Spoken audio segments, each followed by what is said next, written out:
തമിഴ്നാട്ടിൽ അനിശ്ചിതത്വം തുടർന്ന് തമിഴക വെട്രിക്കഴകത്തിന്റെ സർക്കാർ രൂപീകരണം. ടിവിക്ക് സർക്കാർ രൂപീകരിക്കുന്നതിനെ താൻ തടയുന്നില്ലെന്നും കേവല ഭൂരിപക്ഷമാണ് വിഷയമെന്നും ഗവർണർ. വിഷ്ണു ഉണ്ട് വിവരങ്ങളുമായി. വിഷ്ണു, എന്തായാലും തമിഴ്നാട്ടിൽ അതിനാടകീയമായ സംഭവങ്ങളാണ് അരങ്ങേറിക്കൊണ്ടിരിക്കുന്നത്. വിജയിയുടെ സർക്കാർ രൂപീകരണത്തിലടക്കം ആശങ്ക നിലനിൽക്കുന്ന സാഹചര്യമാണ് ഉള്ളത്. എന്തായാലും ഗവർണർ തന്റെ നിലപാടിൽ നിന്ന് മാറാത്ത പക്ഷം എന്തായിരിക്കും ടിവിക്കയുടെ അടുത്ത തീരുമാനം? കാർത്തു, തമിഴ്നാട് രാഷ്ട്രീയം ഉറ്റുനോക്കുന്നത് വിജയ് മുഖ്യമന്ത്രിയാകുമോ എന്ന കാര്യത്തിലേക്കാണ്. ഇതിൽ ഇടത് പാർട്ടികളും വി സി കെയും നിർണായകമാകുമെന്ന വിവരങ്ങളാണ് ഇപ്പോൾ ലഭിക്കുന്നത്. ഇതിൽ തീരുമാനം ഇന്ന് അറിയാം എന്ന കാര്യമാണ് നമുക്ക് ലഭിക്കുന്നത്.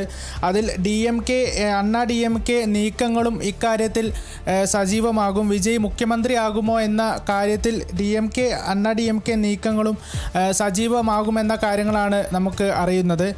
അതുപോലെ തന്നെ തമിഴ്നാട് സർക്കാരിൽ രൂപീകരണ ശ്രമങ്ങൾ തീവ്രമാക്കി ടിവിക്ക് മുന്നിലുണ്ട്. അതുപോലെ തന്നെ വിജയെ പിന്തുണയ്ക്കുന്നതിൽ ഇടതുപക്ഷ പാർട്ടികളുടെയും വി സി കെയുടെയും തീരുമാനം ഇന്നറിയാം.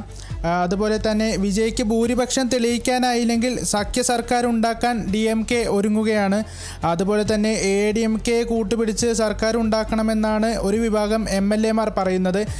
ഇതിനു മുൻപ് തമിഴ്നാട് വെട്രിക്കഴകത്തിൻ്റെ സർക്കാർ രൂപീകരണത്തിൽ അനിശ്ചിതത്വമാണ് നിലവിൽ തുടരുന്നത്. ഇതിനു മുമ്പ് ഗവർണറെ കാണാൻ പോയ സമയത്ത് TVK നേതാവായിട്ടുള്ള വിജയ് ഗവർണറെ കാണാൻ പോയ സമയത്ത് സർക്കാർ രൂപീകരിക്കുന്നത് താൻ തടയുന്നില്ലെന്നും കേവല ഭൂരിപക്ഷമാണ് ഇതിൽ വിഷയമെന്നും ഗവർണർ പ്രതികരിച്ചിരുന്നു.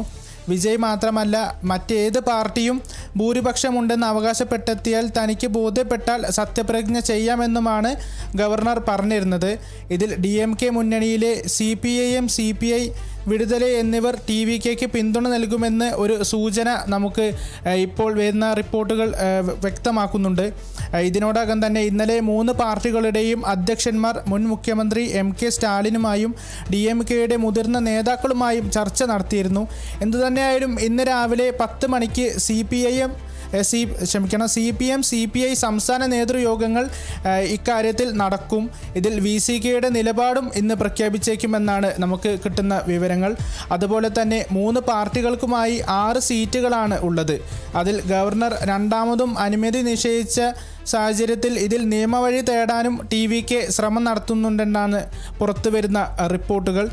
ഇതുപോലെ തന്നെ ഇന്നലെ വിജയുടെ നേതൃത്വത്തിൽ TVKയുടെ ലീഗൽ വിഭാഗവുമായി ഏറെ നേരം ചർച്ച നടത്തിയിരുന്നു.